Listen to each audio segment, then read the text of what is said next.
तो सवाल यह है कि क्या चीता को और फुर्तीला बना पाई है महिंद्रा। आज चलाते हैं कंपनी की नई पेशकश और समझने की कोशिश करते हैं इसी बात को। 4 साल पहले आई ये गाड़ी ग्राहकों को कितनी पसंद आई, ये तो सड़कों पर भागती एक्सयूवी को देखकर समझा जा सकता है। अब जाहिर है इसमें बदलाव का वक्त भी आ गया था। जहां आक्रामक स्टाइलिंग कितने भी आकर्षक हो, पुरानी तो जल्द पड़ ही जाती है। ऐसे में कंपनी को इसे रिफ्रेश करना ही था।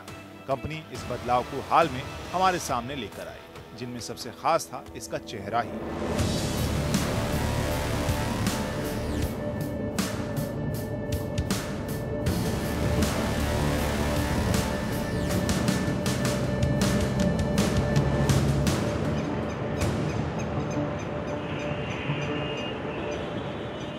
तो जब भी किसी गाड़ी के अपग्रेड के बारे में हम सुनते हैं तो कई बार तो हम सोचते हैं कि यहाँ कॉस्मेटिक बदलाव ही हुआ होगा, लेकिन एक्सयूवी में बाकी बदलावों के साथ, फीचर्स के साथ कॉस्मेटिक बदलाव भी हुए हैं। यहाँ इसका चेहरा बिल्कुल आपको नया फील ज़रूर होगा। हेडलैम्प्स में तब्दीली की गई है और साथ में जो एलईडी के जो एस शेप की एलईडी यहाँ पर लगाई गई है वो मुझे काफ़ी आकर्षक ज़रूर लग रही है और आप दूर से भी जब इसे देखेंगे तो आपको लगेगा कि हाँ, ये नई एक्सयूवी है।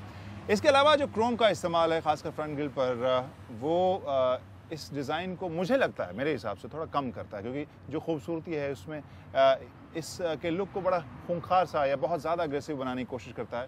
हालांकि बहुत से ग्राहकों को हो सकता है कि काफ़ी पसंद भी आए। इसके अलावा जो तब्दीली है वो आप फॉग लैंप्स की ऊंचाई को देखकर समझ सकते हैं, उसको भी बदला गया है, उसको ऊंचा किया गया है। तो ये सब तब्दीली आपको इसके चेहरे में नजर आएगी। महिंद्रा एक्सयूवी में लगा इंजन नहीं बदला है। आंकड़ों को एक बार फिर से देख लेते हैं। 2179 सीसी का इंजन, 140 बीएचपी की ताकत, 330 न्यूटन मीटर का टॉर्क, 6 स्पीड मैनुअल ट्रांसमिशन है।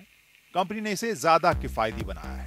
अब इसकी माइलेज 16 किलोमीटर प्रति लीटर मापी गई है। नई एक्सयूवी के आपको 6 वेरिएंट मिलेंगे, जिनकी कीमत शुरू हो रही है 11.25 लाख रुपए के आसपास से और जाती है लगभग 16 लाख रुपए की एक शोरूम कीमत तक, जो W10 वर्जन के लिए है, जिसमें कुछ खास फीचर्स हैं जिसे कंपनी ने इस बार पेश किया है, जैसे sunroof, engine stop start push button, keyless entry वगैरह वगैरह। साथ में कुछ सजावटी क्रोम का एक्स्ट्रा इस्तेमाल इसमें मिलेगा आपको। वहीं साइड और कर्टन एयरबैग्स भी मिलेंगे W10 और W8 दोनों वर्जन में। इन दोनों वेरिएंट में ESP, हिल होल्ड और डिसेंट कंट्रोल भी मिलेगा। और इसके अलावा आप नई एक्सयूवी में 7 इंच का बड़ा टच स्क्रीन इंफोटेनमेंट सिस्टम भी देख सकते हैं।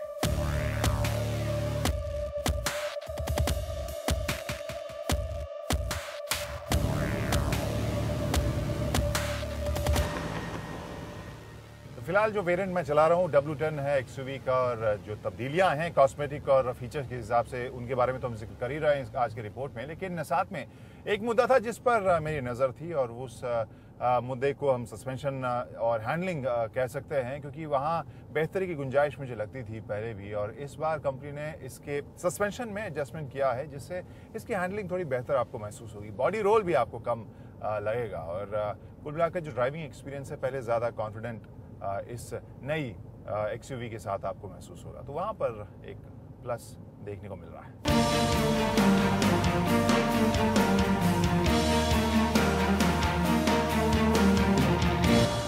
जब फीचर्स से गाड़ियों को लोड किया जाता है और लग्जरी की बात आती है, फिर इस फीचर को कंपनी कैसे मिस कर सकती थी।